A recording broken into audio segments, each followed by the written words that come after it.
31 रुपए रह गए थे मेरे पास जब मैंने अपनी फर्स्ट जॉब स्टार्ट करी थी, राइट। और फर्स्ट मंथ की एंड में सिर्फ 31 रुपए रह गए थे लास्ट वीक के अंदर। इतना बुरा हाल था even getting the salary, right. तो मैं आपको यही बताना चाहता हूँ इस वीडियो के अंदर बात करेंगे कि डोंट वेस्ट योर सैलरी और कैसे प्रॉपर्ली अपनी फर्स्ट सैलरी को कैसे मैनेज करना है और क्या क्या चीजें, कौन से फंड्स वगैरह आपको रखने चाहिए। और मैं आपको ना एक बहुत इंपॉर्टेंट लेसन देने वाला हूँ विद 11 इयर्स एक्सपीरियंस की यार देखो सैलरीज को ना बहुत प्रॉपर्ली यूटिलाइज करना होता है, वरना बहुत दिक्कत आती है फ्यूचर में। और मैं खुद बताऊंगा अपने एक्सपीरियंस के हिसाब से कि कैसे मैं लास्ट मंथ में ना गिड़गिड़ाने लग गया था कि यार कोई हेल्प कर दो, ये क्या हो रहा है, मैं एक सैलरी आ रही है और सब उड़ जा रही है। तो उसको प्रॉपर्ली कैसे हैंडल करते हैं, ठीक है। स्टार्ट करते हैं वीडियो के अंदर। तो अब एक बहुत इंपॉर्टेंट है कि यार ये किसके लिए है वीडियो, राइट। देखो फ्रेशर हो फ्यूचर में कभी तो आपके पास सैलरी आएगी या फिर ऑलरेडी वर्किंग हो, राइट। तो कुछ पॉइंट्स आपको जरूर पता होने चाहिए यार कैसे मैनेज करनी है अपनी सैलरी को। तो क्या आपके पास भी ऐसा होता है कि यार जब भी end of the month last week बहुत हैवी हो जाता है यार एकदम से कि क्या करूँ वैसा होने लग जाता है, कुछ भी बेसिकली बचता नहीं है, लास्ट वीक एकदम रोने वाला हो जाता है, राइट। वो हालत होती है। तो मैं आपको एग्जाम्पल बताता हूँ। जब मैंने स्टार्ट किया था, राइट, 2011 या 12 के आसपास बताता हूँ। उस समय मैंने जब फर्स्ट कंपनी ज्वाइन करी, राइट, वहाँ पे मैंने एसेंचर ज्वाइन करी थी, राइट। मुझे मिलते थे वहाँ पे 22,000 रुपए के आसपास।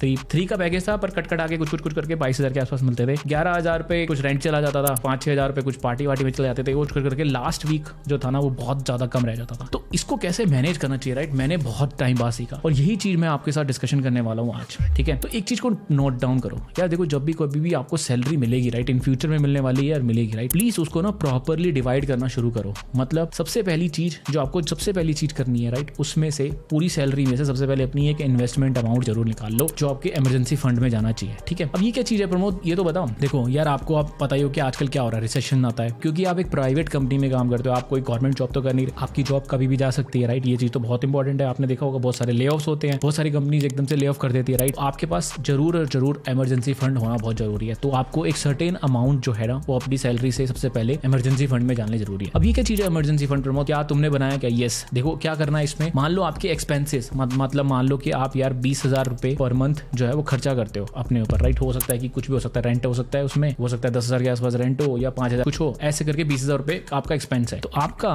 इंटू 6 इतना अमाउंट आपके पास एक प्रॉपर्ली कैश में अवेलेबल होना चाहिए, राइट। उसको हो सकता है कि आप एफडी में डाल दो, राइट, या तो उसको प्रॉपर्ली बैंक अकाउंट में पड़े रहने दो। क्यों? ये इस चीज को आपको बिल्कुल भी टच नहीं करना है। ये चीज होनी बहुत इंपॉर्टेंट है, स्पेशली फॉर द पीपल जो कि जॉब कर रहे हैं और प्राइवेट सेक्टर में। हम लोग प्राइवेट सेक्टर में है गाइस, हमें इमरजेंसी फंड होना हमारा बहुत जरूरी है क्योंकि कभी भी मेडिकल कुछ प्रॉब्लम आ सकती है, ठीक है। तो मैं जो प्रिंसिपल यूज करता हूँ ना वो है 20-60-20। क्या रूल है ये प्रमोद, इसके बारे में बताओ। ये क्या चीज है? सिंपल बात है यार, 20% के आसपास अपनी इन्वेस्टमेंट अमाउंट मैं पहले से अलग कर देता हूँ। अगर मान लो मैं 100 रुपए कमाता हूँ, राइट, तो 20% मैं पहले से अलग कर देता हूँ कि ये मेरी इन्वेस्टमेंट है, ये मेरी इन्वेस्टमेंट की तरफ जाएगी, यहाँ पे मैं इसको रखूंगा, ठीक है। 60 मैं एक्सपेंसेस करता हूँ, 60 से भी कम करने की कोशिश करता हूँ, उसको 50 के आसपास करने की कोशिश करता हूँ। अब एक्सपेंसेस में हो सकता है कि यार देखो ग्रोसरीज आती हैं, राइट, कुछ खाने को आते हैं। जब भी मैं नई सिटी में, जैसे कि मैं बैंगलोर में था, राइट, तो वहाँ पे रेंट होता है, वहाँ पे खाने की चीजें ग्रोसरीज होती हैं, ट्रैवल का एक्सपेंसेस होता है, तो वो मेरा 50% के आसपास उसमें ही रहेगा। अब जो बफर बच जाता है हमारे पास 20-30%, राइट, उसमें 10% में थोड़े बहुत कपड़े वगैरह के लिए भी रख लेता था, राइट। बाकी 20% में फिर से या तो इमरजेंसी फंड में डाल देता हूँ, थोड़ा सा इन्वेस्टमेंट, और 5% वो आप अपनी थोड़ी रिच लाइफ के लिए रख सकते हो कि यार ठीक है मुझे गोवा का ट्रिप प्लान करना है, मैं साल में 2 बार या 1 बार गोवा जाऊंगा, तो उसके लिए मैंने छोटा सा 2%, 5% पर मंथ उसमें डालना शुरू कर दिया, राइट। तो इस हिसाब से आपको अपनी सैलरी को प्रॉपर्ली मैनेज करना है। गाइस मैं आपको रूल ऑफ थंब जरूर बताना चाहता हूँ, बहुत इंपॉर्टेंट बात है कि इमरजेंसी फंड सबके पास जरूर होना चाहिए। पहला इंपॉर्टेंट पॉइंट, ओवरऑल लर्निंग अगर कुछ है ना इस वीडियो में से, इमरजेंसी फंड होना बहुत इंपॉर्टेंट है। 6x के आसपास आपकी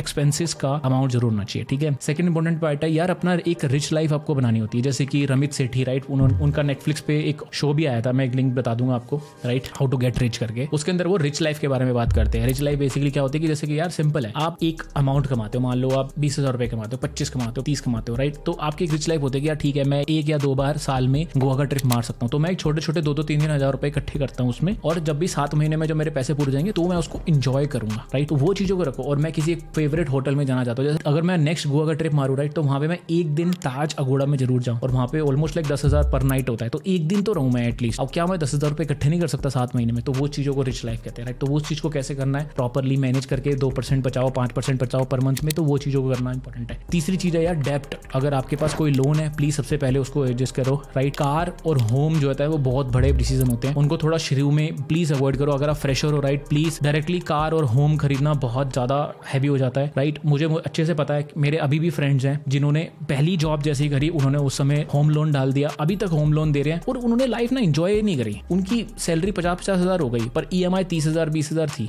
राइट। उनको कभी सैलरी अपनी 10-15 हज़ार रुपए 20-30 हज़ार रुपए ऐसे ही लगी और ये चीज बहुत ज्यादा गड़बड़ है। वो कभी बेचारे एंजॉय नहीं कर पाए एक माइंडसेट की तरफ से राइट। तो इसीलिए प्लीज कार लोन और होम लोन डायरेक्ट बहुत बड़े बड़े लोन्स होते हैं, इनको थोड़ा सा अवॉइड करो, बहुत अर्जेंट केसेस में ही लो। और मैं आपको बताऊं, पार्टीज वगैरह में आप रखो, पार्टी में बिल्कुल जाओ पर रेगुलरली मत जाओ। जब मैंने अपनी जॉब स्टार्ट करी थी राइट, हर वीक कहीं ना कहीं बाहर एंजॉय करने का मन होता था। तो उस समय जब भी मैं वीक में जाता था बाहर राइट, तो मुझे पता था कि वहां से 3 से 4 हज़ार रुपए का खर्चा हो जाएगा। तो वो चीज नहीं करनी है, बिल्कुल नहीं करनी है, क्योंकि ये एक आदत बन जाती थी, मेरी आदत बन चुकी थी right. First month second month जब मैं आता था कहीं भी वीक किसी के साथ गया, दोस्तों के साथ पार्टी करी, 3-4 हज़ार रुपए उड़ गए, ऐसे कर करके पूरी सैलरी उड़ जाती थी राइट। तो वो चीज बिल्कुल नहीं करनी है आपको। आप जाइए, बिल्कुल चाहिए कि पर महीने में डिसाइड कर लो कि यार महीने में मैं एक ही बार जाऊंगा, बहुत है, क्योंकि मुझे इन्वेस्टमेंट भी करना, आगे फ्यूचर भी देखना है, वो चीज इंपॉर्टेंट है। और इमरजेंसी फंड बनाना बहुत इंपॉर्टेंट है राइट। आई होप आपको वीडियो समझ में आई होगी कि क्या करना चाहिए राइट। वेस्ट नहीं करनी है सैलरी को, जब भी फर्स्ट आपकी सैलरी मिलती है, फिर अभी भी अगर आप कर रहे हो तो यार इमरजेंसी फंड बना लो, प्लीज इन्वेस्ट करो। बड़े लोन्स को सबसे पहले खत्म करना है और बड़े बड़े लोन लाइक कार और होम थोड़े से अवॉइड करो और उनको थोड़ा लेटर ऑन द स्टेज करो और अपनी रिच लाइफ की तरफ जरूर जाओ। ये एक बहुत इंपॉर्टेंट चीज है, रिच लाइफ में अपने गोल्स बनाओ। मैं आपको अपनी रिच लाइफ के बारे में बताता हूँ।